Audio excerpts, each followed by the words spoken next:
பொறுத்தவரை இன்னொரு காரணத்தினாலும் ரஜப் வருகிற போது ஒரு மகிழ்ச்சி. காரணம், ரஜப் வந்து விட்டாலே ரமதானுக்கான அறிகுறிகள் எல்லாம் வந்துவிட்டது போன்றதாகி விடுகிறது.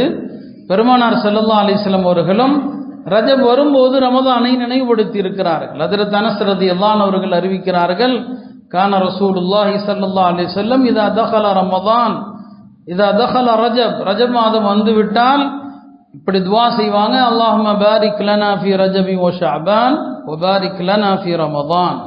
முஸ்னத் அஹ்மதிலே இப்படித்தான் ஹதீஸ் பதிவு செய்யப்படுது. ரஜபிலும் ஷஅபானிலும் எங்களுக்கு அருள் வலம் செய்வாயாக, ரமதானிலும் அருள் வலம் செய்வாயாக. இப்படித்தான் முஸ்னத் அஹ்மதிலே ஹதீஸ் அப்படித்தான் வந்துள்ளது. இந்த ஹதீஸு குறித்து அதனுடைய தரம் குறித்து சில சர்ச்சைகள் இருக்கலாம். ஹதீஸ் ஆதாரத்தன்மையை பொறுத்து மிக உயர்ந்த தரத்தில் அமைந்தவைகளும் இருக்கும். சில ஹதீஸ்களை அறிஞர்கள் பலவீனமானதுன்னு சொல்லுவாங்க. சட்டங்கள் சார்ந்த விஷயங்களில், ஹலால் ஹராம் சார்ந்த விஷயங்கள் இருக்கிறது, அதற்கு ஆதாரபூர்வமான ஹதீஸுகள் இருக்கணும்.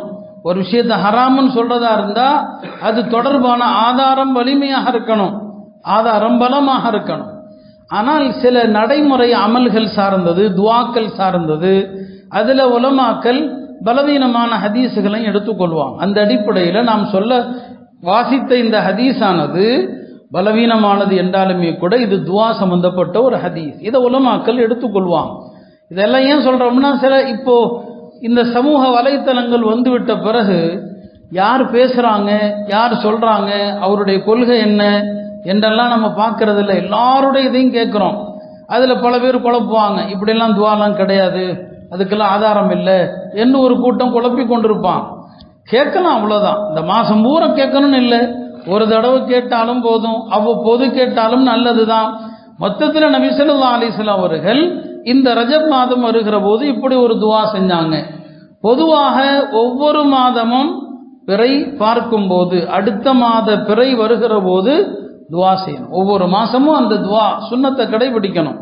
பெருமானார் ஸல்லல்லாஹு அலைஹி வஸல்லம் அவர்கள் பொதுவாக ஒரு மாதம் முடிந்து அடுத்த மாதம் ஆரம்பிக்கிற போது பலவிதமான துவாக்கள் செஞ்சாங்க. எவ்வளவு துன்பங்கள், விதவிதமான கவலைக்குரிய தகவல்கள் கேள்விப்படுகிறோம் இல்லையா? இந்த சுன்னத்துகள் எல்லாம் நமக்கு ஒவ்வொரு மாதத்தையுமே நன்மையாக்கி தரும். சில நேரங்களில் ஒரு மாதம் முடிகிற போது அடுத்த மாதம் துவங்கும் போது இப்படி பிரார்த்தனை செய்வாங்க, ஹிலாலு ஹைரின் ஒருஷ்தீன், 3 தடவை சொல்லுவாங்க. ஹிலாலு ஹைரின் ஒருஷ்தீன், இது நன்மையையும் நல்வழி காட்டுதலையும் கொண்டு வருகிற பிறையாக இருக்கட்டும் என்று துவா செய்வாங்க. அமன்து பில்லதி ஹலகக், அந்த பிறையை பார்த்தே சொல்லுவாங்க, உன்னை படைத்த இறைவனை கொண்டு ஈமான் கொண்டேன் என்று சொல்லுவாங்க. அல்ஹம்துலில்லாஹில்லதி ஜாஅ பிஷஹரி கதா வ அஸ்ஹப பிஷஹரி கதா, கடந்த மாதத்தை போகச் செய்து இந்த மாதத்தை வரச் செய்தானே அந்த ரப்புக்கே எல்லா புகழும் என்று துவா செய்வாங்க.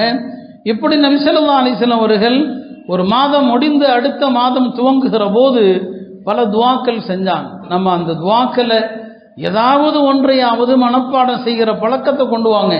ஒவ்வொரு வாரமும் நான் சில துவாக்களை சொல்றேன், இந்த துவாக்களை பாடம் பண்ணுங்கன்னு சொல்றேன். நாம எவ்வளவு நேரங்கள் இந்த துனியாவுக்கு கொடுக்குறோம், யாராவது அந்த பயான்ல வரக்கூடியதை திரும்ப போட்டு கேட்டு அந்த துவாவை நம்ம பாடம் செய்யறோமா? இப்போ சொன்ன சின்ன வார்த்தை தான், ஒரு பிறை பார்க்கும் போது ஹிலாலு ஹைரின் ஒருஷ்தீன், இந்த துவா ஓதுங்க. வரக்கூடிய மாதம் நன்மையானதாக இருக்கும், வரக்கூடிய மாதம் சிறந்ததாக இருக்கும். அதே போல நபி ஸல்லல்லாஹு அலைஹி வஸல்லம் அவர்கள் பிறை பார்க்கும் போது ஓதிய துவாக்கல்ல ஒன்றுதான், அல்லாஹும்ம அஹில்லஹு அலைனா பில் அம்னி வல் ஈமான் வஸ்ஸலாமத்தி வல் இஸ்லாம். நல்ல கருத்துள்ள அழகான துவாக்கள். இதெல்லாம் ஒவ்வொரு மாதத்தையும் வரவேற்பதிலும் சுன்னத் இருக்கிறது, அதிலேயும் பெருமானார் ஸல்லல்லாஹு அலைஹி வஸல்லம் அவர்களுடைய வழிமுறைகள் இருக்கிறது என்பதைத்தான் இதுவெல்லாம் நமக்கு காட்டுகிறது. ஆக ஒவ்வொரு மாதமும் துவா ஓதுவாங்க. அதுல இந்த ரஜப் மாதம் வருகிற போதுதான் மேலே நாம் சொன்ன அந்த துவா, பாரிக் லனா ஃபி ரஜபி வ ஷஅபான் வ பாரிக் லனா ஃபி ரமதான் என்ற துவா ஓதி இருக்கிறான். இன்று பிறை தெரிந்தால் இந்த துவாக்களை ஓதுங்க. ஒரு ஹதீஸை கேட்டா உடனே அமல் செய்யணும்.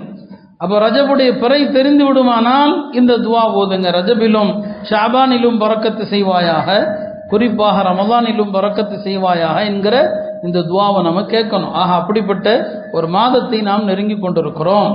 இப்போ பெருமானார் ஸல்லல்லாஹு அலைஹி வஸல்லம் அவர்கள் இந்த துவாவில் பரக்கத்து செய் என்கிற ஒரு துவாவை செஞ்சிருக்கிறாங்க.